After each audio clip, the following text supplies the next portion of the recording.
İzahları davam edirik. Deməli, növbəti qarışdırılan məqam sa bağlanma vasitəsi olan sa şəkilçisi ilə isə hissəciyinin deməli qarışıq salınmasıdır. İsə hissəciyi samit müəmtən sözlərə qoşulanda şəkilçiləşir və sa iki cür şəklində sözə bitişik yazılır və bu zaman o şərt şəklinə oxşuyur, şərt şəkilçisinə oxşuyur. Və bunun hər ikisi tabeli mürəkkəb cümlədə bağlanma vasitəsi kimi çıxış edir.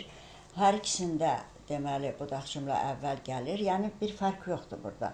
Hər ikisində şərt qoyulur və s. Amma fərq ondadır ki, testin bağlanma vasitəsi kimi soruşulan deməli test tapşırıqlarında sa şərt şəkilçisi ilə bağlanıb hökmün düz yoxsa səhv olduğunu araşdırmaq üçün sözdə yalnız sa olduğuna baxmaq kifayət eləmir. Bu sanın hissəcik yoxsa şərt şəkilçisi olduğunu mütləq araşdırmaq lazımdır və əgər bu hissəcikdir, amma siz onu şərt şəkilçisi kimi düzgün cavab qəbul edəcəksinizsə, artıq cavabınız səhv olacaq. İndi necə araşdırmaq lazımdır ki, sözdəki sa şəkilçidir yoxsa hissəcikdir?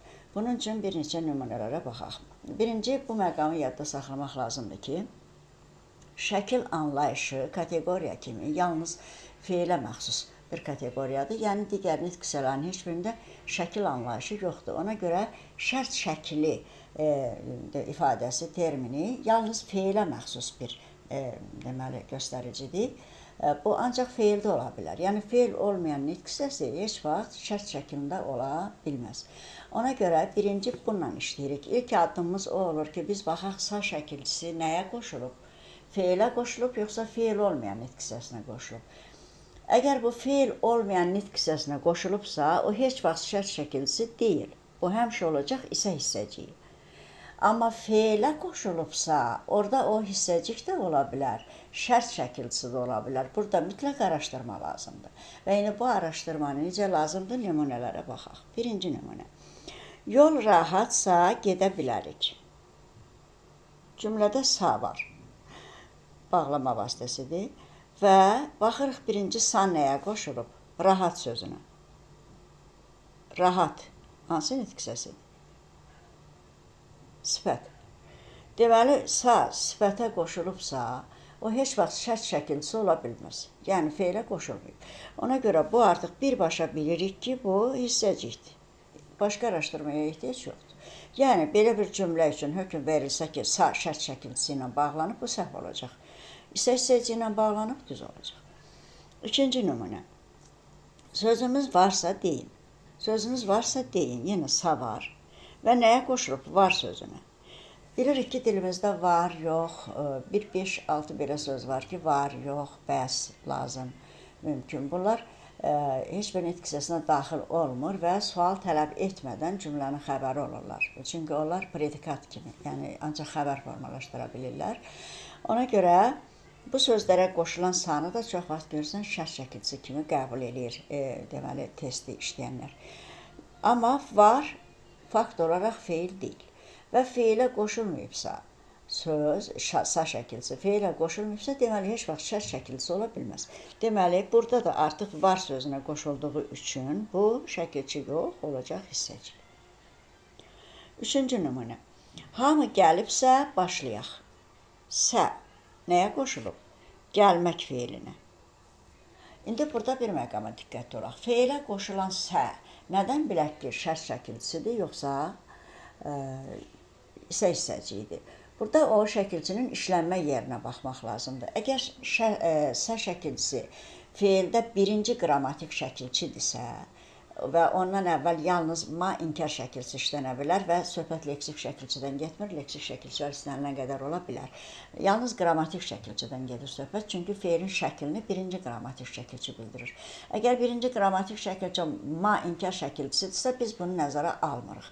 Bundan sonraki şəkilçi birinci sadırsa, bu deməli şərt şəkilçisidir. Yox, ondan əvvəl zaman şəkilçisi işlənib, cəm şəkilçisi işlənib, nəsə işlənibsə artıq digər bir qrammatik şəkilçi işlənibsə inkardan kənar. Deməli, burada sa ikinci şəkilçidir və o heç vaxt şərt şəkilçisi olmayacaq. O olacaq hissəcik. İndi biz deməli, bir məqamı yenə diqqətinizə çatdırıram. Bayaq gördük ki, biri sifətə qoşulub, biri var sözünə feil deyil, birbaşa araşdırmanı bitirdik ki, bu hissəcikdir. Amma üçüncü nümunədə bu feilə qoşulub, artıq burada ikinci araşdırma getməlidir. Birbaşa demək olmaz ki, bu nədir? Baxacağıq sanın yerinə. Gəlibsə, nə edibsə, sözün kökü gəl, sənlə gəlin arasında ib şəkilçisi var. Deməli, sözdə birinci qrammatik ibdir, sonra sə gəlib və sə ikinci qrammatikdir. Və birinci ib inkar şəkilçisi deyilsə, deməli artıq sə burada ikinci qrammatik sayılır və ib zaman şəkilçisidir. Zaman olduğuna görə artıq bunun şəkili xəbər şəkilidir. Çünki zaman şəkilçisi qoşulubsa, feil xəbər şəklində olur. Artıq bu şərt şəklində ola bilməz. Ona görə buradakı sə ikinci işlədiyinə görə artıq şəkilçidir.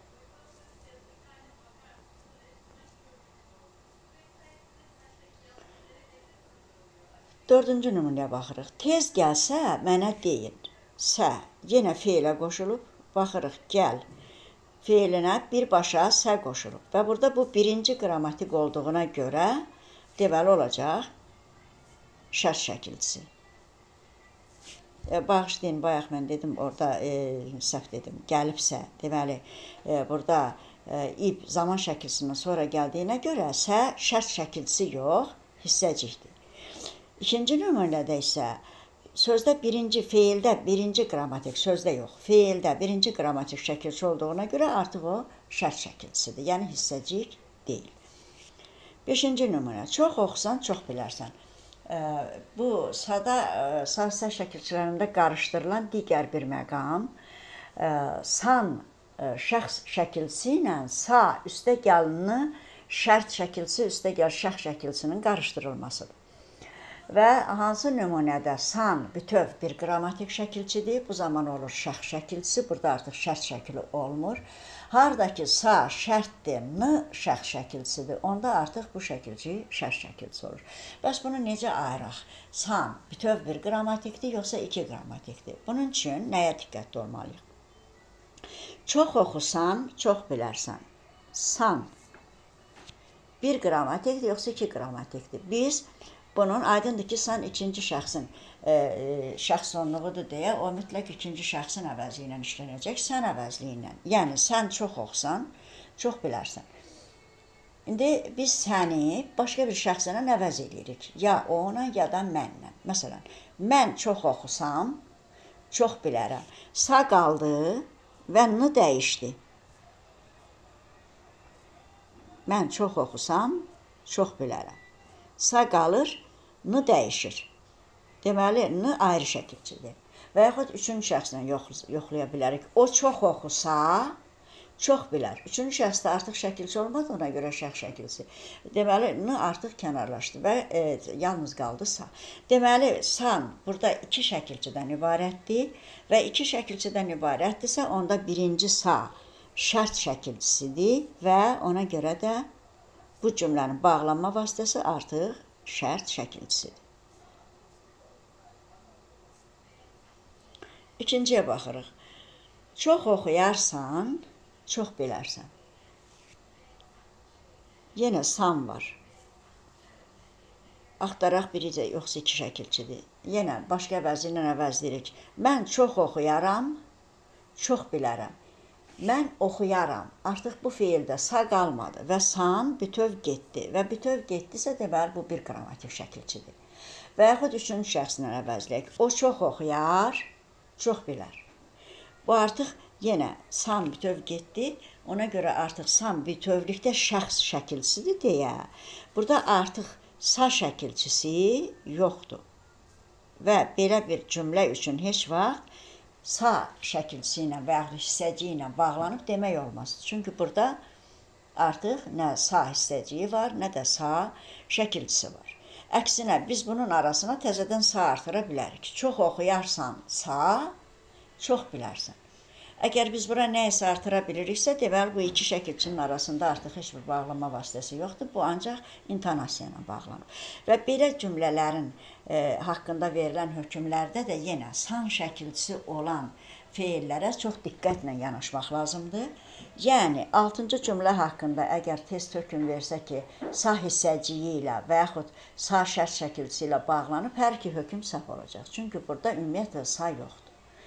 Bu 6-cı cümlə intonasiya ilə bağlanıb. Çünki burada oxuyar ar zaman şəkilçisidir, san da bütövlükdə şəxs şəkilçisidir və bunu bağlayan başqa bir vasitə yoxdur. Bağlama vasitəsi oldu intonasiya. 5-ci nümunədə isə sa şərt şəkilçisidir və şərt şəkilçisidir deyə artıq bu onun cümlənin bağlama vasitəsidir. Və bu məqamlara diqqətli olaraq siz deməli çox dəqiqliklə bu məsələlərlə bağlı hökmlərə düzgün cavab verə bilərsiniz.